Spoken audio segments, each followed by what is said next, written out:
वो चला था प्रत्यावर्तक।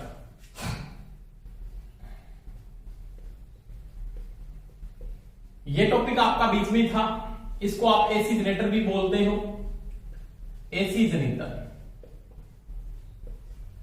इसमें एक प्लॉट मैंने lagging power factor, leading power factor और यूनिटी पावर फैक्टर के बारे में आपको समझा दिया था। दूसरी बात दोस्तों, आज का जो अपना टॉपिक रहेगा ना, आज का जो टॉपिक है वो पढ़ेंगे प्रत्यावर्तक के अंदर ओसीसी एंड एसएससी व वोल्टेज रेगुलेशन।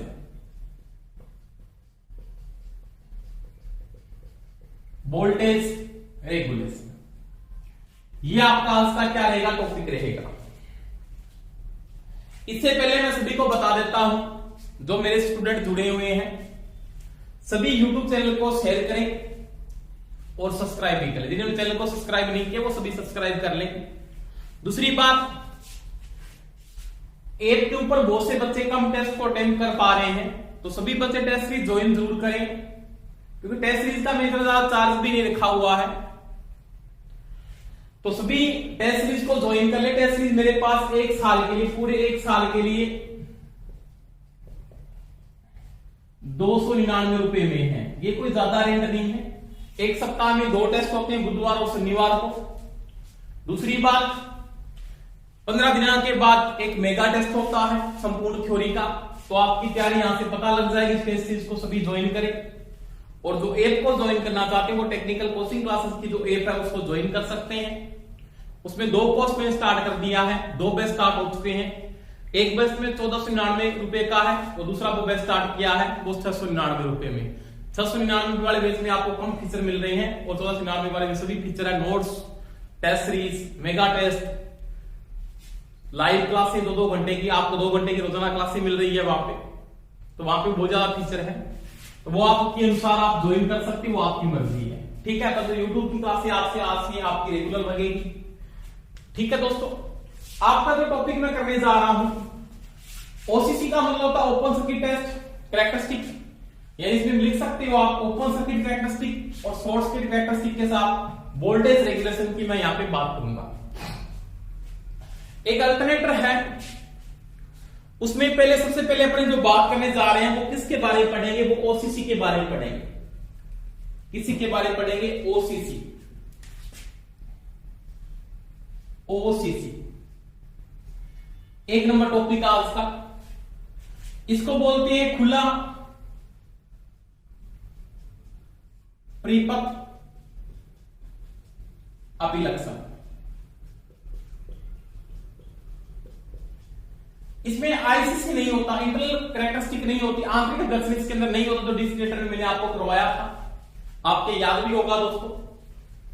तो दोस्तों इसमें क्या पढ़ेंगे, सबसे पहले जो मैं बात करने जा रहा हूं वो इसके ओसीसी की बात करेंगे। ओसीसी का मतलब ओपन सर्किट अभिलक्षण की या ओपन सर्किट कैरेक्टरिस्टिक की मैं अगर बात करूं, तो सबसे पहले ओपन सर्किट कैरेक्टरिस्टिक किसके मध्य ली जाती है ये पता होना चाहिए आपको। ये प्रश्न भी बहुत बार आया है कि जो अल्टरनेटर है या प्रत्यावर्तक है उसमें जो ओसीसी है या ओपन सर्किट अभिलक्षण है या खुला परिपथ जो अभिलक्षण है या ओपन सर्किट जो कैरेक्टरिस्टिक है वो किसके मध्य ली जाती है ये पता होना चाहिए। तो ये जो ओसीसी है ना, ओसीसी आईएफ व इंड्यूस ईएमएफ के मध्य ली जाती है। ओसीसी आईएफ यानी फील्ड धारा, यहां पे लिख सकता हूं फील्ड धारा, या हिंदी में लिखो तो इसको लिख सकते हो क्षेत्र धारा व उत्पन्न ईएमएफ के मध्य, ईएमएफ के मध्य लेते हैं। समझ में आई दोस्तों मेरी बात? यानी ओसीसी का जो विलक्षण है वो किसके मध्य लिया जाएगा, तो वो आईएफ और इंड्यूस ईएमएफ के मध्य लेते हैं। देखो दोस्तों, अब इसके सिंपल में सर्किट की अगर बात करता हूं, आराम से देखेंगे, कोई समस्या नहीं है। जैसे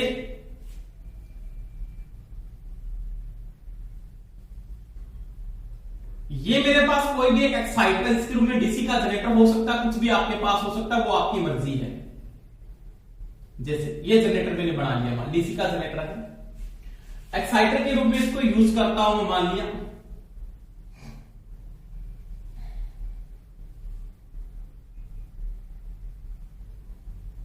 ये आपका यहां पे एक रियोस्टेट लगा हुआ है जो वोल्टेज कंट्रोल करेगा, और इसको जो सप्लाई मैं दे रहा हूं यहां पे, इसके साथ मैंने यहां पे एक एम्पीमीटर को लगा दिया, और यहां पे मैंने एक फील्ड वाइंडिंग को जोड़ दिया, ये फील्ड वाइंडिंग को जोड़ दिया। समझ में आ गई मेरी बात? यानी ये फील्ड है आपकी, क्या है? फील्ड। और फील्ड किसके ऊपर स्थापित कर रखी है? मैंने मान लिया रोटर के ऊपर स्थापित कर रखी है। किसके ऊपर स्थापित कर रखी है? रोटर। ये मेरा कोई भी एक्साइटर यानी उत्तेजक है, किसी भी प्रकार का हो सकता है, चाहे आपने डीसी का चिप, चाहे आपने जनरेटर को लगा रखा, चाहे आपने डायोड सर्किट लगा रखा, चाहे आपने बैटरी लगा रखी, वो आपकी मर्जी है। और ये आपके पास यहां पे क्या है? ये रियोस्टेट है, यहां से आपकी फील्ड धारा यहां से फ्लो हो रही है। समझ में आ गई दोस्तों मेरी बात? कोई समस्या नहीं है। अब देखो, इसके साथ यहां पे आपके पास स्टेटर लगा दिया मैंने, ये आर्मेचर वाइंडिंग, इसको आप स्टेटर वाइंडिंग बोल सकते हो। क्या बोल सकते हो? आर्मेचर वाइंडिंग, या इसको आप क्या बोल सकते हो? स्टेटर की वाइंडिंग भी बोल सकते हो। एक ही बात, दोनों में कोई समस्या नहीं होनी चाहिए। यानी ये जो वाइंडिंग है, ये आपके पास आर्मेचर वाइंडिंग है, ठीक है? ये आपके पास एक आर्मेचर वाइंडिंग है, और इसमें जो इंड्यूस ईएमएफ होता है, इलेक्ट्रोमोटिव फोर्स यहां पे इंड्यूस होगा, इसको लिख सकता हूं मैं आर्मेचर वाइंडिंग।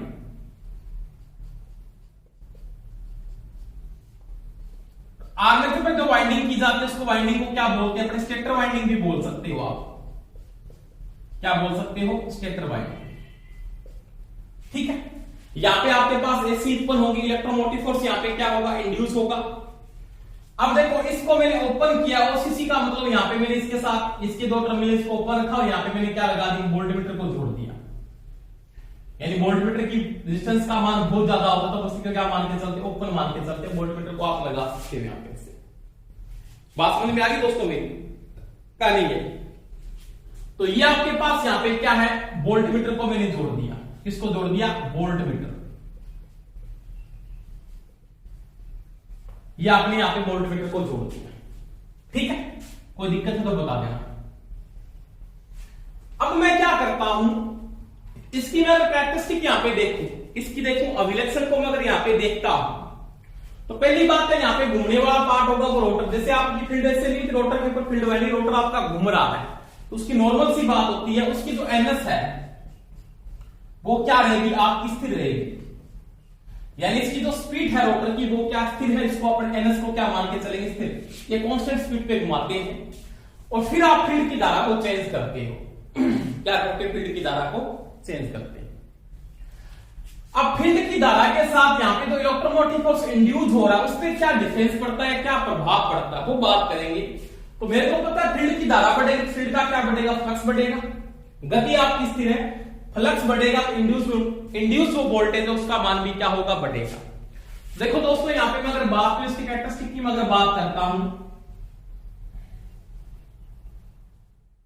तो ये इसका एक्स एक्सेस है, और ये इसका क्या है? बाई एक्सेस है। ये चीज का ध्यान रखना, ये एक्सेस है, ये बाई एक्सेस है। और पर्सन में आपको यहां पे वो ये भी पूछ सकता है, क्या पूछ सकता है? वो देखो, मैं यहां पे अगर बात करता हूं तो देखो दोस्तों, एक और मैंने क्या नोट किया है, एक्सेस पे मैंने किसको लिया है, तो यहां पे दो बातें ध्यान रखनी है। यहां पे पर्सन आपको ये भी पूछ सकता है कि एक्सेस पे किसको लेके चलते हैं? एक्स एक्स पे लेके चलेंगे आपको फील्ड धारा। यहां पे तो आप लेके चलोगे आईएफ को। समझ में आ गई दोस्तों मेरी बात? और वाई एक्सेस पे किसको लेके चलोगे? इंड्यूस ईएमएफ को, ठीक है? अब फील्ड की धारा बढ़ेगी, फील्ड का क्या बढ़ेगा? फ्लक्स बढ़ेगा। गति आपकी क्या स्थिर है, और सभी को दोस्तों पता है अगर फील्ड का फ्लक्स बढ़ता है तो वोल्टेज का मान बढ़ता है, क्योंकि आपने ईएमएफ समीकरण पढ़ा होगा, इसमें मैंने आपको करवाया था। ईआर में फिजिकल क्वाड्रेंट में आपने पढ़ा था 4.44 phi maximum F T KT और KP, ये इसका ईएमएफ समीकरण था, पढ़ाया था। तो देखो जैसे फ्लक्स बढ़ता है तो आपका ERMS इंड्यूस्ड ईएमएफ का मान क्या होगा, बढ़ेगा। इसका मतलब इंड्यूस्ड ईएमएफ यहाँ पे क्या होगा, बढ़ेगा, वोल्टमीटर की रीडिंग भी क्या होगी, बढ़ेगी। बात समझ में आ गई मेरी? तो वही बात है, अगर आप फील्ड की धारा बढ़ाते हो तो इसका इंड्यूस्ड ईएमएफ भी क्या होता है, बढ़ता है। तो ध्यान रखना दोस्तों, यहाँ पे दो बातें पूछ सकता है। ओसीसी किसके मध्य लिया जाता है, तो IF और E के मध्य लिया जाता है। एक्स अक्ष पे किसको लेकर चलते हैं और वाई अक्ष पे किसको लेकर चलते हैं, ये पता होना चाहिए। फील्ड की धारा बढ़ाने पे इंड्यूस्ड ईएमएफ बढ़ता है, बिल्कुल राइट बात है आपकी। दूसरी बात, ये जो विलक्षण इसका ऐसे बनता है ग्राफ, ऐसे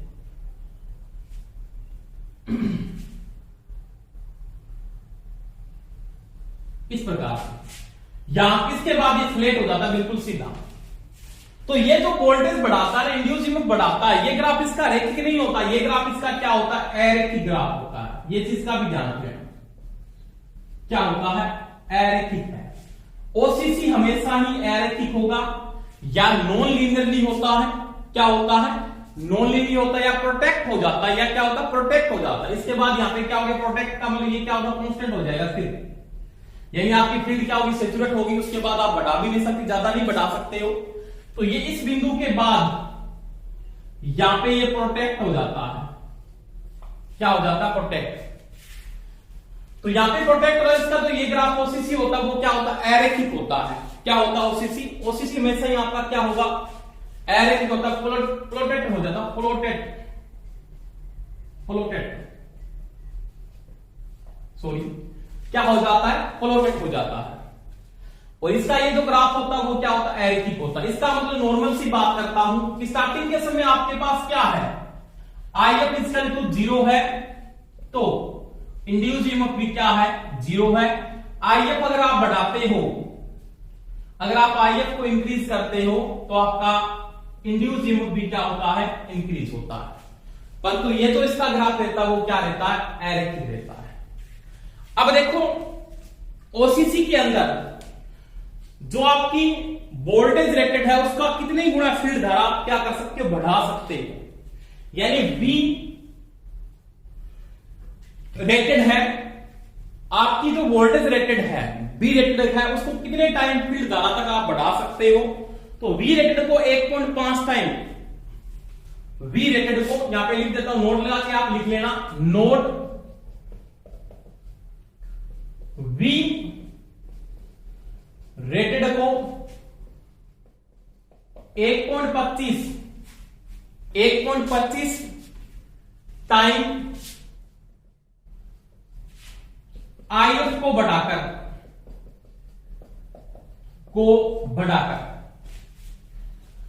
यानी आप 1.25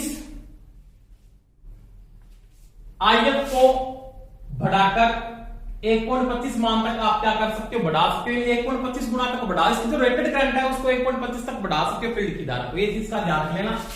यानी 1.25 गुना रेटेड, V रेटेड को 1.25 टाइम तक IF को बढ़ाया जा सकता है। यानी रेटेड जो फील्ड धारा है उसकी 1.25 गुना तक उसको बढ़ाया जा सकता है, उससे ज्यादा आप नहीं बढ़ा सकते, ये चीज का ध्यान रख लेना। तो ये बात थी ओसीसी की।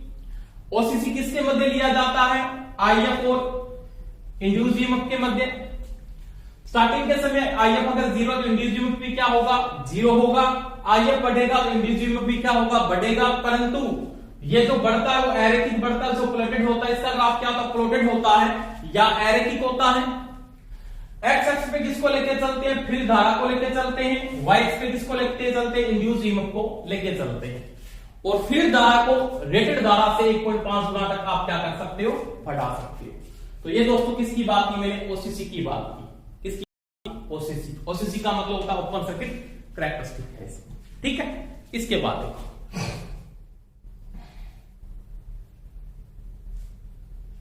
इसके बाद मैं बात करूंगा एसएससी, शॉर्ट सर्किट कैरेक्टरिस्टिक।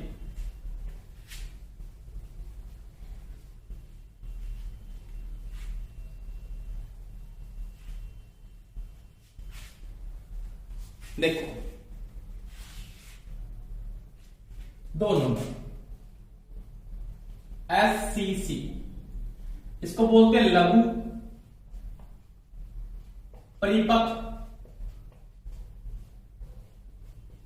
अभिलक्षण। लघु परिपथ अभिलक्षण, या इसको बोल सकते हो आप शॉर्ट सर्किट कैरेक्टरिस्टिक। क्या बोल सकते हो? शॉर्ट सर्किट कैरेक्टरिस्टिक भी बोल सकते हो, या इसको बोल सकते हो लघु परिपथ अभिलक्षण। एक ही बात, दोनों में कोई डिफरेंस नहीं है।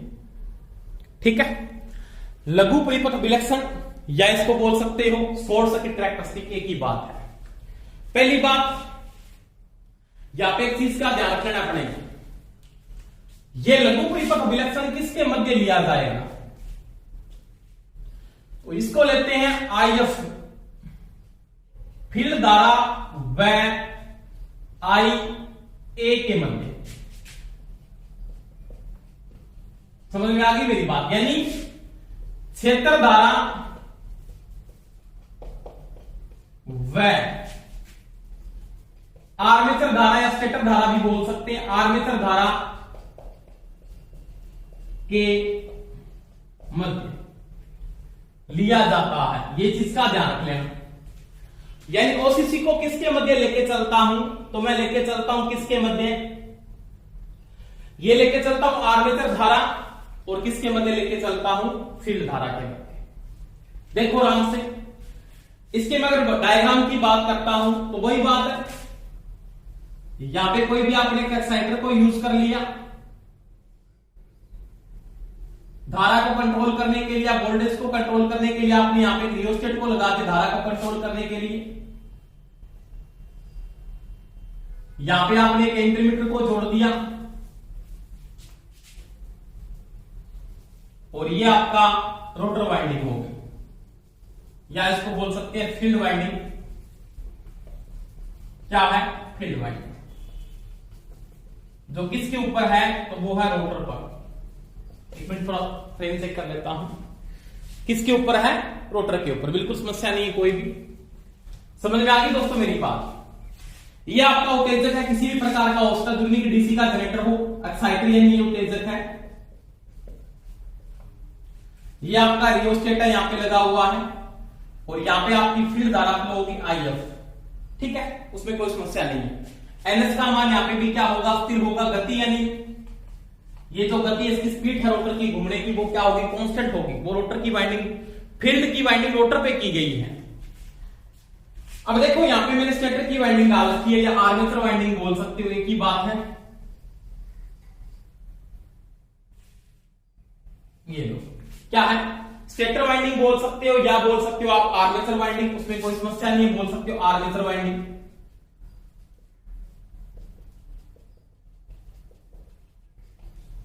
कोई समस्या? कोई समस्या नहीं है। अब देखो, यहां से जो धारा फ्लो होगी ना, उस धारा को बोलेंगे आर्मेचर धारा, यानी आईए। ओसीसी में शॉर्ट करने के लिए किसको यूज किया जाता है वो थोड़ा ध्यान रख लेना। यानी इसको जो शॉर्ट सर्किट करते हैं वो किसके द्वारा करते हैं? एम्पीमीटर के द्वारा। इसको मैं शॉर्ट कर देता हूं ऐसे, एक एम्पीमीटर के द्वारा इसको क्या कर दिया? शॉर्ट कर दिया। यानी यहां पे एमीटर लगा है, एमीटर। ठीक, शॉर्ट कर दिया इसको। अब देखो यहां पे एक चीज का ध्यान रख लेना है, फील्ड की धारा बढ़ेगी तो आर्मेचर धारा भी यहां पे क्या होगी? बढ़ेगी। नॉर्मल सी बात है, क्योंकि फील्ड धारा बढ़ोगी, फील्ड का फ्लक्स बढ़ेगा, इंड्यूस्ड ईएमएफ बढ़ रहा है, तो यहाँ पे लोड की शॉर्ट सर्किट है, तो धारा भी यहाँ पे क्या होगी? बढ़ेगी। इसको कितना बढ़ा सकते हैं मैं बात करूंगा वो यहाँ पे। देखो यहाँ पे पहली बात है, इसका जो ग्राफ दिया जाता है वो फील्ड धारा और आर्मेचर धारा के मध्य होते हैं। इंपॉर्टेंट प्रश्न है, कई बार पूछ चुका है। लघु परिपथ परीक्षण अल्टरनेटर का किसके मध्य होता है? फील्ड धारा और आर्मेचर धारा के मध्य होता है। ध्यान रखना, ये तो दोनों के मध्य होता है।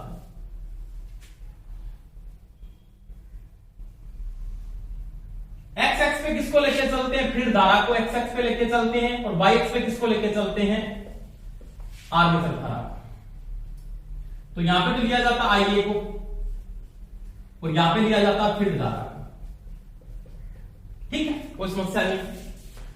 स्टार्टिंग के समय, कब? स्टार्टिंग के समय, स्टार्टिंग के समय आई एफ अगर 0 है तो आईए भी इतना होगा, 0 होगा। क्योंकि फील्ड में फ्लक्स नहीं है तो आर्मेचर धारा तो होगी ही नहीं, ये तो गारंटी है मेरी।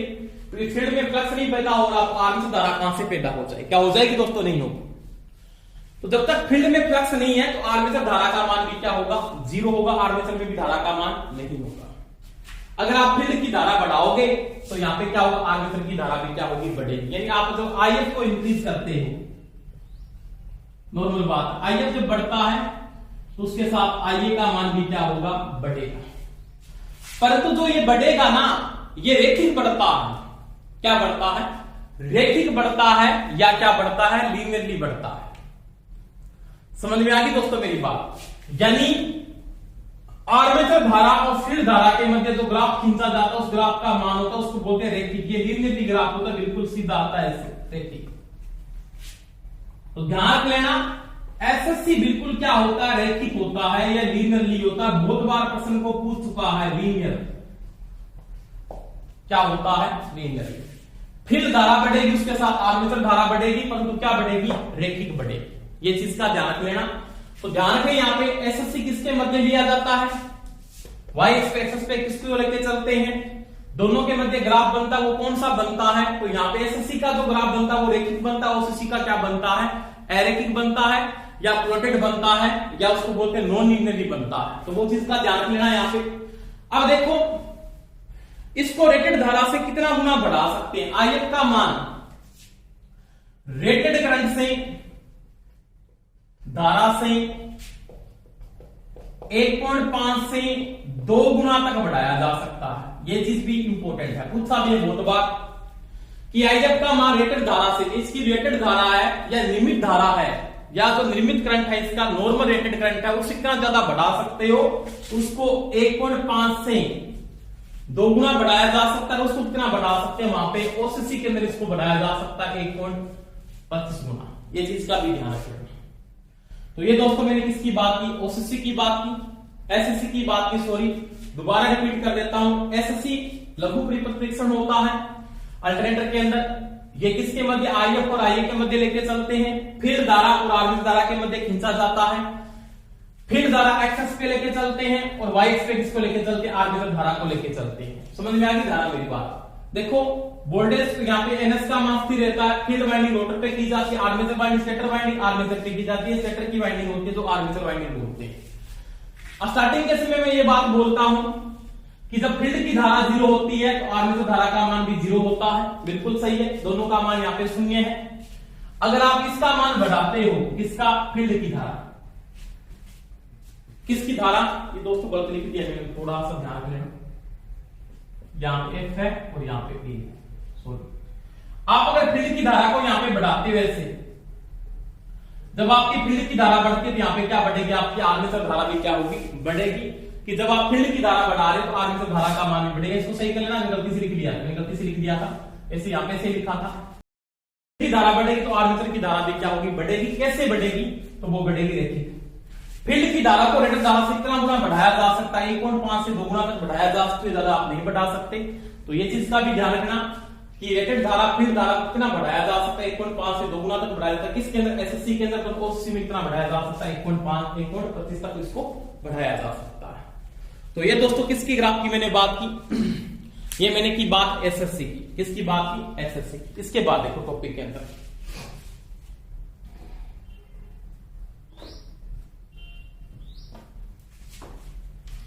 ठीक है। अब देखो,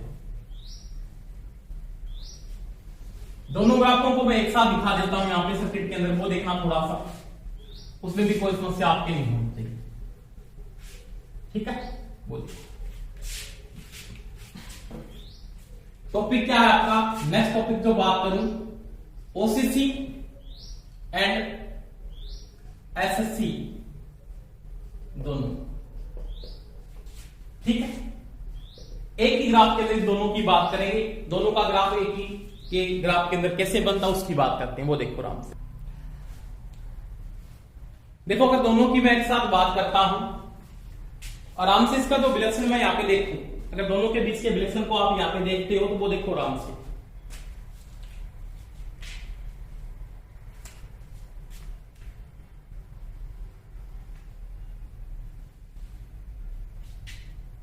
एक्स एक्सेस पे किसको लिया था आपने, IF को लिया था, कोई समस्या नहीं, IF को ले लिया।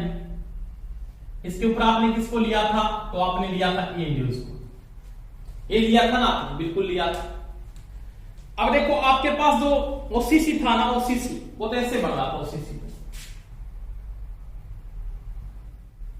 ऐसे प्लेट हो रहा था आपके साथ, ये था ना आपका OCC, तो ये तो आपके पास है OCC। समझ में आ गई दोस्तों मेरी बात। और इसके साथ आपने एक बात और भी की थी, किसकी, SSC की। वो बिल्कुल आपके पास क्या था, लीनियरली था या रैखिक था ऐसे, तो ये था आपके पास SSC, क्या था, SSC। अब देखो यहां पे अगर मैं इंड्यूस ईएमएफ की बात करता हूं, यहां पे कोई इंड्यूस ईएमएफ की वैल्यू आपने फिक्स कर रखी है, ये वैल्यू फिक्स करवा लिया, ये आपका ए इंड्यूस है, यहां पे फिक्स कर लिया आपने एक नियमित तक IF का मान बढ़ाया दोनों के लिए आपने IF को मेंटेन किया। इसके लिए आपने 1.25, इसके लिए आपने 1.5 से 2 तक बढ़ा सकते हैं, SSC के अंदर और किसके अंदर, OCC के अंदर, ठीक है। और यहां पे मेरे पास एक करंट फ्लो हो रहा है, एक तरफ वो लीनियरली फ्लो हो रहा है, जैसे मैं बात करता हूं यहां पे ये जो ग्राफ फ्लो हो रहा है SSC का लीनियरली, मतलब ये यहां पे इसको किसको लेके चल सकता हूं मैं, स्टेटर धारा। स्टेटर धारा को आपने क्या बोला था, यहाँ पे आर्मेचर धारा भी लिख सकते हैं, एक ही बात है, जो इस प्रकार से फ्लो होती है, कोई समस्या नहीं, ठीक है। तो ये क्या थी आपकी स्टेटर धारा। अब देखो इनका जो ग्राफ चल रहा है प्रकार से, जो ग्राफ आपने यहाँ पे मेंटेन किया, इस ग्राफ को मैं आगे बढ़ा सकता हूँ, यहां तक लेके जा सकता हूँ, ये इसके साथ टच कर जाएगा, तो ये IS का मान भी इसके साथ क्या बढ़ रहा है, रैखिक बढ़ रहा है, ये इसका रैखिक संबंध बता रहा है। और ये तो इसका क्या है, लीनियरली है, SSC तो क्या है, लीनियर है, और ये क्या है, इसको बोल सकते हो नॉन लीनियर, एक ही बात। अब आपका जो एक पॉइंट आप लेके चलते हो SSC और OCC के मध्य, जो ये पॉइंट लेके चलते हो ना, इस वाला पॉइंट, यहां पे जो ग्राफ आपका क्या कर रहा है, टच कर रहा है, मान लीजिए इस बिंदु पे आपका E इंड्यूस फिक्स कर दिया आपने, इस बिंदु के ऊपर आपका E इंड्यूस है वो फिक्स हुआ, इस बिंदु पे, ये लो, ये लो, और ये लो। यहां पे एक को आपने मतलब कितना ही बढ़ाया, 1.25 तक बढ़ाया, ये फिक्स वैल्यू आ गई है। दोनों ग्राफ में एक साथ बढ़ा देता हूं। अगर आप IF का मान बढ़ाते हो, खंड की धारा अगर आप बढ़ाते हो, E इंड्यूस भी बढ़ता है, उसके साथ स्टेटर धारा या आर्मेचर धारा क्या होती है, बढ़ती है। तो ये दोनों को एक ग्राफ में एक साथ दिखा दिए, दोनों दिखा सकता है वो एक साथ, ये लीनियरली होता है, ये क्या होता है, नॉन लीनियरली होता है, ठीक है। अब देखो इसमें 2-3 बातें आपको और भी ध्यान रखनी पड़ेगी।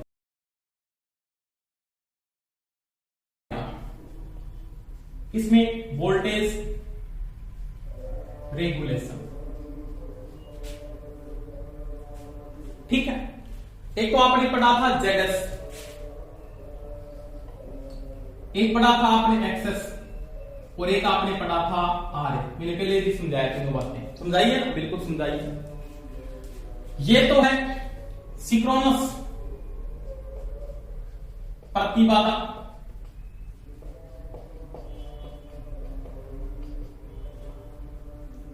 ये है, ये क्या है बताओ आप, ये क्या आपके पास सिंक्रोनस रिएक्टेंस, सिंक्रोनस प्रतिघात बोल सकते हो, एक ही बात है, प्रतिघात। और ये क्या है, आर्मेचर प्रतिरोध, ठीक है। ये तीनों की तीनों अपने वोल्टेज रेगुलेशन में काम आए, और तीनों के बारे में पिछला वीडियो है ना मैंने समझाया, XS, ZS और R के बीच में वो थोड़ा देख लेना। कल इन तीनों के बारे में बात करेंगे, क्या होता है, कैसे आप वोल्टेज रेगुलेशन को निकाल के वहां पे OCC और SSC के मध्य अपने बात करेंगे, ठीक है दोस्तों। आज के लिए इतना ही।